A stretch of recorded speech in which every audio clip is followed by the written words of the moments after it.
যাতে পশ্চিমারা স্পেশালি জায়নিস্টরা বাইতুল মুকাদ্দাসকে লিবারেট করতে পারে, এবং তারা সেটা করেছেও। এখন এটা এক্সিস্টেন্ট কেন আছে? কারণ তারা এখন পর্যন্ত মালহামা লঞ্চ করে নাই। তারা এর মধ্য দিয়ে মালহামা লঞ্চ করবে ইনশাআল্লাহ, দেখে নিয়েন।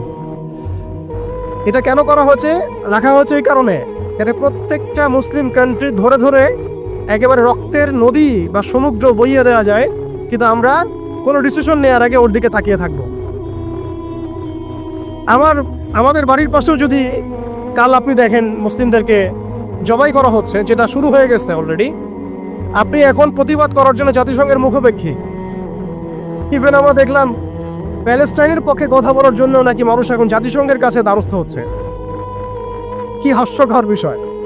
যারা এই সমস্ত সমস্যার মূল কেন্দ্র, তাদের কাছে আমরা সাহায্যের হাত পাচ্ছি, অথচ আমরা নামাজে বলছি ইয়াকা না'বুদু ওয়া ইয়াকা নাস্তাঈন, আল্লাহ আমরা শুধু তোমার ইবাদত করি, তোমার কাছেই সাহায্য চাই। অথচ পলিটিক্যালি আমরা আল্লাহর সাহায্য নিতে চাচ্ছি না। আল্লাহর সাহায্য তো আল্লাহর আইন, আল্লাহর বিধান, শরিয়া, ইমার এবং খেলাফা। অনেক কথা ভাই, কথা বলতে গেলে রাত শেষ হয়ে যাবে আর কি আজকে। এখন আপনাদের ধৈর্য যদি ঘটাবো না। এখন কথা হচ্ছে, এই একটা তন্ত্র আমাদেরকে এমনভাবে নেক্সট থ্রুতে ধোঁকা খাওয়াচ্ছে যে এই তন্ত্রের বেড়াজালে যারাই পড়েছে তারাই কখনো আর খিলাফা কনসেপ্টের দিকে আসতে পারে নাই, কখনো পসিবল হয় নাই। যত দাড়ি টুপি নিয়ে গিয়েছেন কখনো পসিবল হয় নাই। এটা প্রমাণিত, এটা বিগত 100 বছরের হিস্ট্রি থেকে প্রমাণিত।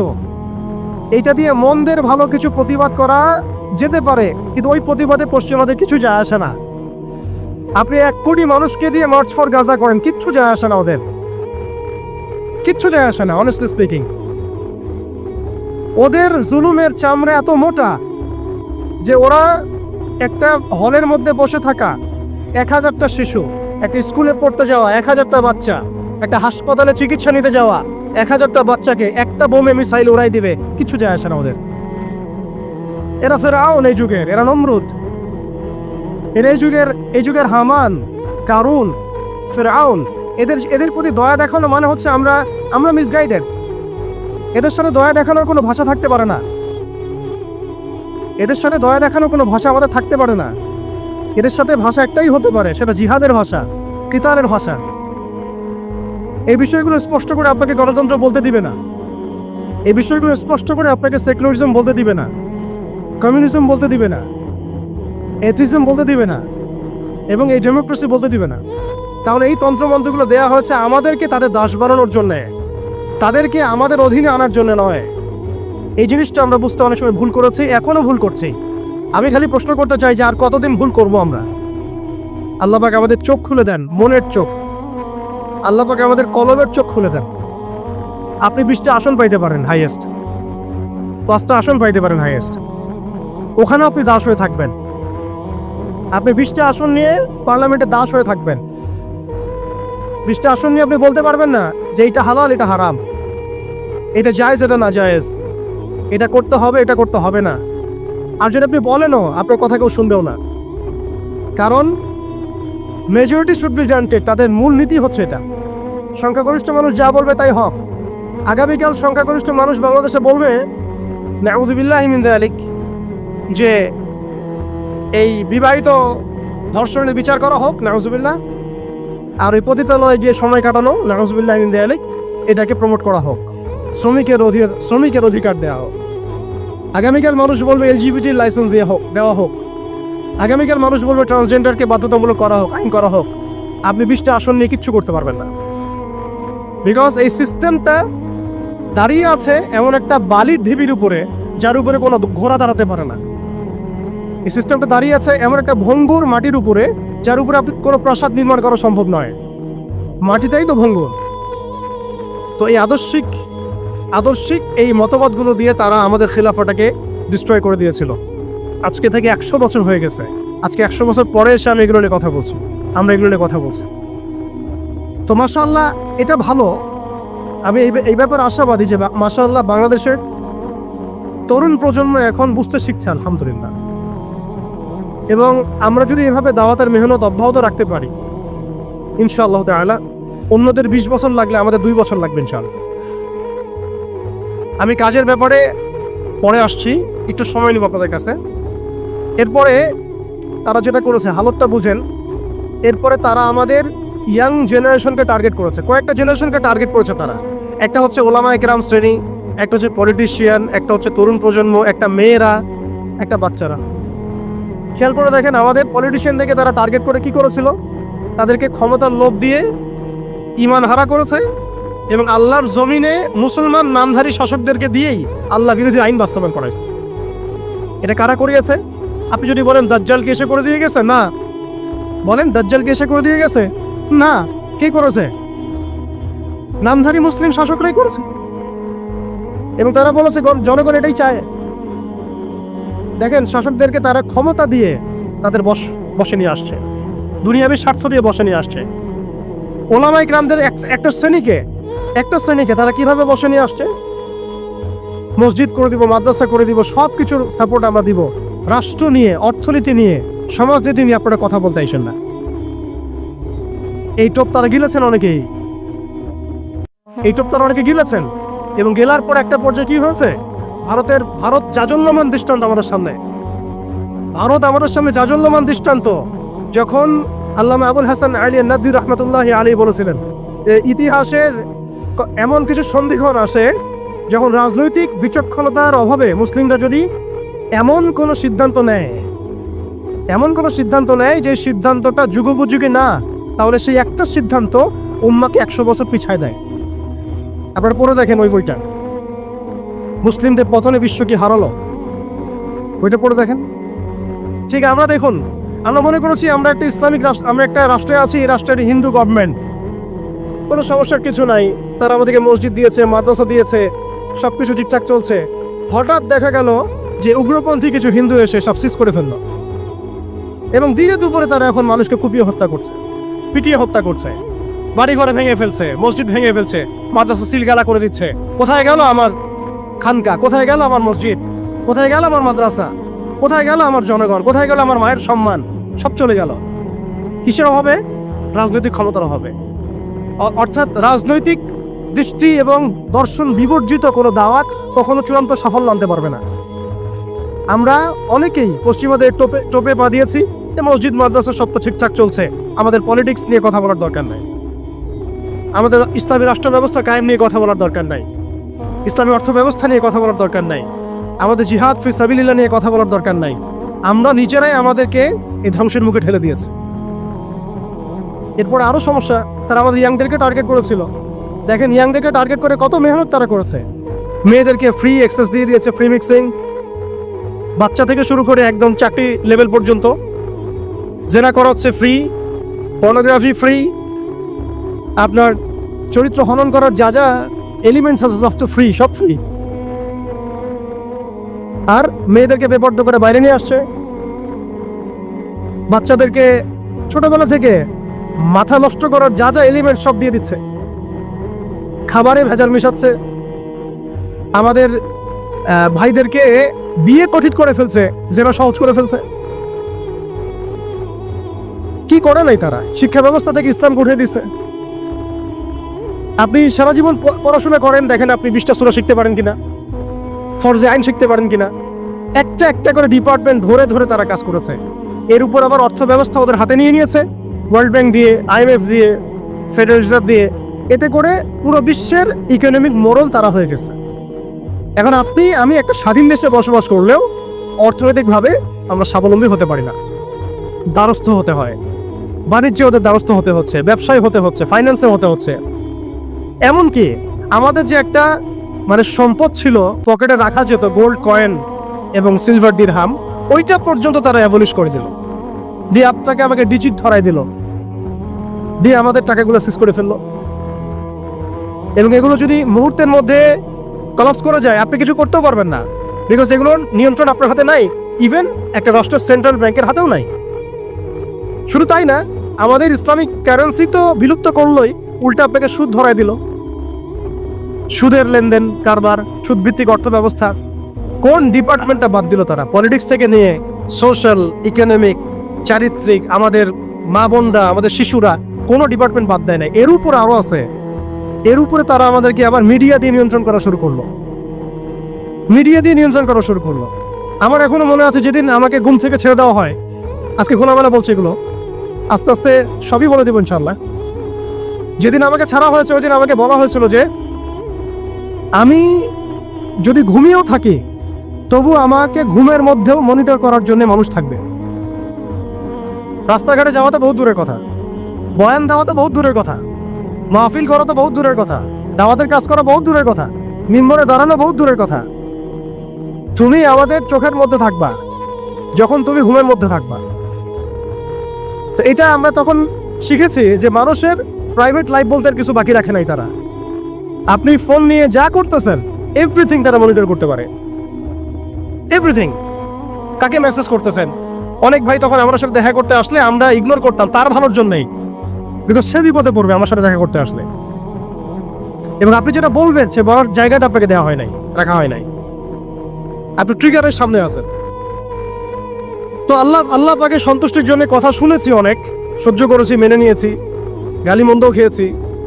আর এটাকে সুন্দর করে নাটক সাজানো হয়েছিল যে পারিবারিক কলহের কারণে আত্মগোপনে চলে গেছে। তো পারিবারিক কলহের কারণে আত্মগোপনে আমার সাথে আরো 4 জন কিভাবে গেল, আমার গাড়িও বা কিভাবে গেল। আর বাংলাদেশের গোয়েন্দা সংস্থার হেডকোয়ার্টারে আমার লাস্ট লোকেশন কিভাবে পাওয়া যায়, ম্যাপ কিভাবে ট্রেস হয়, মিডিয়া দিয়ে মানুষকে খাওয়ানো। এই কথাটা বলতে কি এখানে আসছি যে শুধুমাত্র টেকনোলজিক্যাল নিয়ন্ত্রণ ওদের কাছে আছে এমন না, ইভেন মিডিয়া দিয়ে তারা দিন এক রাইট নাও। এখন আপনারা এই মিডিয়াদেরকে খুব মাথায় তুলতেছেন। এখন কয়দিন আগে তারা ফ্যাসিস্টের পক্ষে ছিল, আজকে মনে করছে সে আপনার দলে চলে আসছে। তাদের কোনো ধর্ম থাকে না, মিডিয়ার কোনো ধর্ম থাকে না, যেদিকে ফ্লো সেদিকে তারা যাবে। এবং যদি দেখেন আমরা এই গুটি কয়েক মানুষ কালকে বাংলাদেশে শরিয়া কায়েম করে ফেলতে পারি ইনশাআল্লাহ তাআলা। আমি বলছিলাম যে আপনি আপনার বিশ্বাসের জায়গাটাকে এতটা নরম করবেন না, এতটা সস্তা করবেন না। কারণ কাফেরদেরকে, ফাসেকদেরকে, জালেমদেরকে, মুশরিকদেরকে, মুনাফিকদেরকে এবং এই চলমান এই মিডিয়া সিস্টেমগুলোকে, তাগুতি সিস্টেমগুলোকে এত সহজে বিশ্বাস করতে নাই। তারা দিনকে রাত বানাতে পারে, রাতকে দিন বানাতে পারে। আজকে আপনাকে জঙ্গি বলতে পারে, কালকে আপনাকে ফ্রিডম ফাইটার বলতে পারে। আজকে যদি দেখে এইসব ওয়ার্ডগুলো এই সিস্টেমের এগেইনস্টে যাচ্ছে, তখন আমাদেরকে তারা ট্রেস করবে, তারা উগ্র, তারা মৌলবাদী, তারা জঙ্গিবাদী কর্মকাণ্ড করতেছে না, আউযুবিল্লাহি মিন যালিক। ঠিক আছে, কিন্তু যদি দেখা যায় কালকে তারাই আবার বিজয়ী হয়ে গেছে, তখন তাদেরকে আবার তারা হাইলাইট করবে এবং তাদের পেজগুলো, নিউজ কভারেজগুলো ভরে যাবে। অতএব মূল জায়গায় থাকেন, তাদেরকে দিয়ে কিছু যায় আসে না। ইসলামের আহলুন নিফাকদেরকে দিয়ে কিছু যায় আসে না। আমি একটা পয়েন্ট টাচ করতে গিয়ে জায়গায় এসেছি যে দেখেন আমাদের ওই উম্মার ওই গৌরবান্বিত সময়টাকে স্মরণ করেন, আমরা কোথায় ছিলাম এবং এখন কোথায় আছি। মাঝখানের এই রাস্তাটাতে ওরা আমাদেরকে কিভাবে ডমিনেট করলো, কোন কোন জায়গায় তারা আমাদেরকে মারলো। তারা কিন্তু আমাদেরকে ভাতে মারলো, অর্থনীতির মধ্যে মারলো, রাজনীতির মধ্যে মারলো, সংস্কৃতির মধ্যে মারলো, তরুণ প্রজন্মের মধ্যে মারলো। তারা আমাদেরকে কিন্তু বেপরদামি দিয়ে মারলো, পর্নোগ্রাফি দিয়ে মারলো, মিডিয়া দিয়ে মারলো, প্রযুক্তি দিয়ে মারলো। প্রযুক্তির কথাটা না বললেই না, সিস্টেম এমনভাবে তারা আপডেট করেছে যে একটা জায়গায় সামরিক অভিযানের প্রয়োজন নাই তাদের। এখন এআই টেকনোলজি দিয়ে তারা ঘরে বসে কিবোর্ডের ক্লিকের মধ্য দিয়ে আমাকে এখানে শুট করতে পারে। এখন রাইট নাও আমরা কিছু করতে পারবো না এবং আমাদের কোনো প্রতিরক্ষা ব্যবস্থা নাই। আপনি কোথায় বসে আছেন ওইখানে আপনাকে শুট করা সম্ভব। প্রযুক্তি এমন জায়গায় নিয়ে গেছে তারা। আপনি মুসলিম কান্ট্রিগুলোর অবস্থা দেখেন। আমরা বাংলার জমিনে দিন কায়েমের কথা বলছি, বাংলার জমিনে লেগিংসগুলো আপনি ফাইন্ড আউট করেন। আমাদের কি আকাশ নিরাপদ, সমুদ্র কি নিরাপদ, আমাদের কি মিসাইল আছে, ক্ষেপণাস্ত্র ব্যবস্থা আছে, আকাশ প্রতিরক্ষা ব্যবস্থা আছে, আমাদের কি এরকম প্রযুক্তি আছে, আমাদের কি ইমানদার এমন মিলিটারি বাহিনী আছে কিনা। অনেক বিষয় আছে যেগুলো নিয়ে আমাদেরকে ভাবতে হবে। নাই, এটা হতাশার কোনো কারণ না। এবং আমাদের সব কিছুই লাগবে, জরুরি হোক না, এটাও মাথায় দিচ্ছি। নাই, অনেক কিছুই নাই, এটা হতাশার কোনো ব্যাপার না। এবং অনেক কিছু যে নাই, এটা আমাদের ভীরুতারও কোনো সুযোগ এখানে রাখার দরকার নাই। নাই, ঠিক আছে, যতটা সম্ভব আমরা অর্জন করার চেষ্টা করবো ইনশাল্লাহ। কিন্তু যদি নাও হয় 100%, তবুও আমাদের ভয় পাওয়ার কোনো কারণ নাই, কারণ আমাদের সাহায্য আসবে আল্লাহর পক্ষ থেকে। আমাদের সাহায্য আসবে আল্লাহর পক্ষ থেকে ইনশাআল্লাহ। এবং আপনারা এই আয়াতটা জানেন যে কাম মিন ফিআতিন কলিলাতিন গালাবাত ফিআতান কাসীরাতান বিইذنিল্লাহ। কত ক্ষুদ্র ক্ষুদ্র দল এই পৃথিবী থেকে চলে গেছে, যারা বড় বড় দলের উপর বিজয় লাভ করেছিল আল্লাহর সাহায্য। অতএব এটা আমি বলছি যাতে আমরা একটা যুগের সাথে তাল মেলাতে পারি, অন্তত পক্ষে কিছু প্রস্তুতি আমাদের থাকা তো দরকার। ব্যাপারটা তো এমন নয় যে আমরা গেলাম, জায়নামাজে দাঁড়ালাম, দোয়া করলাম, যুদ্ধে জয়লাভ করলাম। এভাবে কিন্তু যুদ্ধ জয় হয় নাই। আপনারা বদরের যুদ্ধের ইতিহাস যদি পড়েন দেখবেন নবী সাল্লাল্লাহু আলাইহি ওয়াসাল্লাম আগের রাত্রে গিয়েছেন, বৃষ্টি হয়েছে, জায়গা দখল করা হয়েছে, আমরা কূপ দখল করেছি যাতে পানি আমাদের কাছে থাকে, সৈন্য বিন্যাস করা হয়েছে, যতটা ট্যাকটিক নেওয়ার প্রয়োজন সব আমরা নিয়েছি। তারপরে দোয়া, সুবহানাল্লাহ, দোয়া হতে হতে হতে হতে কাঁধ থেকে চাদর পড়ে যাচ্ছে। আবু বকর রাদিয়াল্লাহু আনহু এসে বলছেন যে ইয়া রাসূলুল্লাহ, যথেষ্ট হয়েছে, আপনি থামেন, আল্লাহ আপনার সাথে আছেন, আল্লাহ আপনার দোয়া ফেলবেন না ইনশাআল্লাহ। এরপরে দেখলেন 313 নিয়ে আমরা ওদেরকে হারালাম। সবকিছুর প্রয়োজন আছে। তো আমাদের অবস্থাটা এখন এমন একটা জায়গায় আছে যে ওই খিলাফা যাওয়ার পর থেকে উম্মাহ আজকে এই জায়গায় চলে আসছে। এটা একদিনে হয় নাই, 100 বছর লাগছে। এটা ভাই একদিনে হয় নাই, 100 বছর লাগছে। ওরা 100 বছর মেয়াদি প্ল্যান করেছিল, আরো বেশি প্ল্যান করেছে। ওরা তো প্ল্যান করেছে পুরো প্যালেস্টাইনের এই হোলি ল্যান্ডটাই তারা দখল করবে। এটা ওদের প্ল্যান, এটা আমরা জানি। জায়নিস্ট প্ল্যান এইটা, ইরাকের ইউফ্রেটিস নদী থেকে একেবারে মিশরের নীল নদ পর্যন্ত ওরা দখল করতে চায়। ওরা শুধু গাজা চায় না, ওরা পুরো হোলি ল্যান্ডটাই চায়। এবং এই জায়গা থেকে তারা মসিহুদ দাজ্জালের শাসন কায়েম করতে চায় এবং তারা পুরো বিশ্বটাকেই ডমিনেট করতে চায়। যারা তার আনুগত্য করবে তাকে তারা খাবার দিবে, বাঁচিয়ে রাখবে, দুনিয়াবী সমৃদ্ধি দিবে। যারাই তাদের এই কুফরের প্রতিবাদ করবে তাদেরকে তারা আস্ত রাখবে না। এটা ওদের প্ল্যান, এটা ওপেন সিক্রেট, সবাই জানে। এদিকে তারা হাঁটছে, এই জন্যই তারা এই কাজগুলো করছে। এবং এই কারণে আপনি দেখবেন কোরআন মনে হচ্ছে যেন আজকেই নাজিল হলো। কোরআন থেকে যদি আপনি পড়েন মনে হবে আজকেই যেন নাজিল হলো। আল্লাহ পাক বলেছেন, ইয়া আইয়ুহাল্লাযীনা আমানু লা তাত্তাখিযুল ইয়াহুদা ওয়ান নাসারা আউলিয়া। হে মুমিনগণ, তোমরা ইহুদি এবং নাসারাদেরকে বন্ধুরূপে গ্রহণ করো না। বা'দুহুম আউলিয়াউ বা'দ, এরা একে অপরের বন্ধু। তারা আজকে মিলেমিশে সারা বিশ্বে কি করতেছে দেখেন।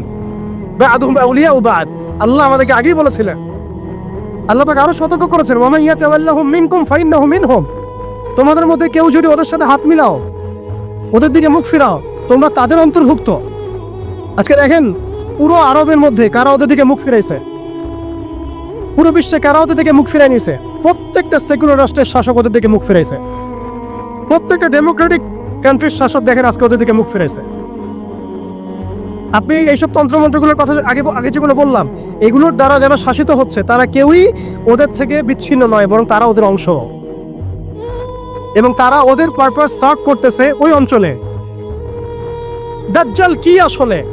সে তো একটা ব্যক্তি হবে, কিন্তু দেখেন ওর সিস্টেম কিন্তু অলরেডি ডেভেলপ করে ফেলছে। সে কি প্রত্যেকটা জায়গায় পায়ে হেঁটে হেঁটে গিয়ে শাসন করবে? আপনাদের তাই মনে হয়? সে প্রত্যেকটা জায়গায় তার এজেন্টদেরকে বসাবে, এটাই বাস্তব। ওমর রাদিয়াল্লাহু আনহু মদিনা থেকে পুরো বিশ্ব শাসন করেছেন। তিনি কি প্রত্যেকটা জায়গায় পায়ে হেঁটে হেঁটে গিয়েছেন? এটা কি পসিবল? ইসলামের প্রতিনিধি ছিল, সাহাবায়ে কেরাম বিভিন্ন জায়গায় ছিলেন তার পক্ষ থেকে। মাসিহুদ দাজ্জাল অনেকটা সেম কাজ করতে পারে। দেখুন, খেয়াল করে সে তার অনুসারীদেরকে সব জায়গায় বসিয়ে দিয়েছে। সবাই তার ভাষায় কথা বলছে। বিবিসি, CNN, তারা যে ভাষাগুলো চয়ন করে সেই ভাষায় আমাদের রিপোর্ট করা হয়। ওরা যে মিডিয়াগুলো, FBI, ওরা যে রিপোর্টগুলো প্রদান করে, ওই রিপোর্টের আলোকে আমাদের এখানে প্রশাসনিক বাহিনী কাজ করে। তারা যেভাবে ফাংশন করে সেভাবে কাজ করা হয়। পুরো বিশ্বটা যেন একটা সিস্টেমের মধ্যে নিয়ে আসা হয়েছে। এটাই হচ্ছে একটা দাজ্জালি ওয়ার্ল্ড অর্ডার।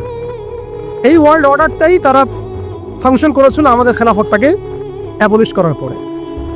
এই কারণে আমাদের এইখানে প্রশ্ন উঠতেছে যে উম্মার পুনর্গঠন কেন দরকার, কিভাবে সম্ভব? আগে আমাদেরকে বুঝতে হবে যে কোন জায়গায় আমরা চলে আসছি, কোন জায়গা থেকে। এখন কি আমাদের ইচ্ছা হচ্ছে না যে আমরা কোন জায়গায় ছিলাম? এখন কি আমাদের খারাপ লাগছে না যে আমরা আসলে কোন জায়গায় ছিলাম, আজকে কোন জায়গায় আছি? অনেস্টলি স্পিকিং, আপনি বলেন আজকে যদি গাজায় 1000টা শিশুকে হত্যা করে আমি কি করতে পারবো? আমরা কি বুঝতে পারছি আমরা কোন জায়গায় আসছি? আর স্মরণ করেন সেই সময় কথা যখন একটা মুসলিম যুবতীর উপর চোখ তুলে তাকানোর অধিকার কারো ছিল না, এই ক্ষমতা কারো ছিল না। চোখ তুলে ফেলতাম একেবারে আমরা। ঘরের ভিতরে যদি বাহির থেকে কেউ তাকাতো অন্যায়ভাবে চোখ উপড়ায় ফেলতাম আমরা।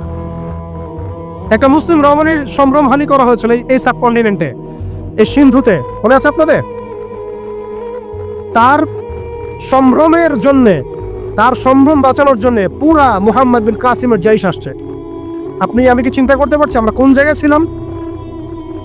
আজকে আপনি দেখলেন রেলে একটা মেয়ে যাচ্ছে ইন্ডিয়াতে, তার নিকাব খুলে ফেলা হলে কেউ কিছু করতে পারলো না। ওরা জোরে জোরে বলছে বল বল জয় শ্রীরাম বল, তারপর ছাড়বে না, আউযুবিল্লাহি মিন যালিক। বল জয় শ্রীরাম, তারপর ছাড়বো তোকে। বল মোদিজি কি জয়, তারপর ছাড়বো তোকে।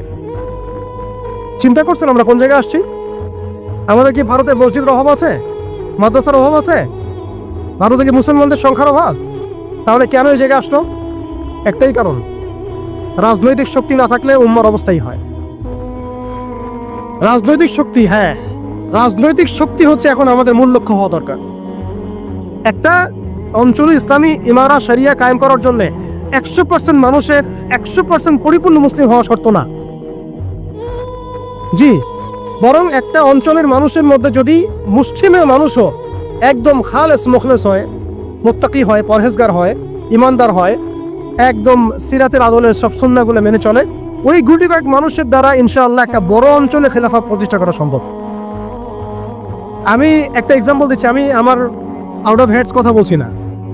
মদিনা রাষ্ট্র যখন কায়েম হয়েছে, আমাদের কি মনে হয় মদিনার 100% মানুষই মুসলিম হয়েছিল? কখনোই না। মদিনায় আনসার সাহাবী তারা মুসলিম ছিলেন, আওস ও খাজ্জাজ গোত্রের, হিজরত করে গিয়েছেন মুহাজির সাহাবীরা, এতটুকু ইসলাম, এতটুকু মুসলিম আমাদের।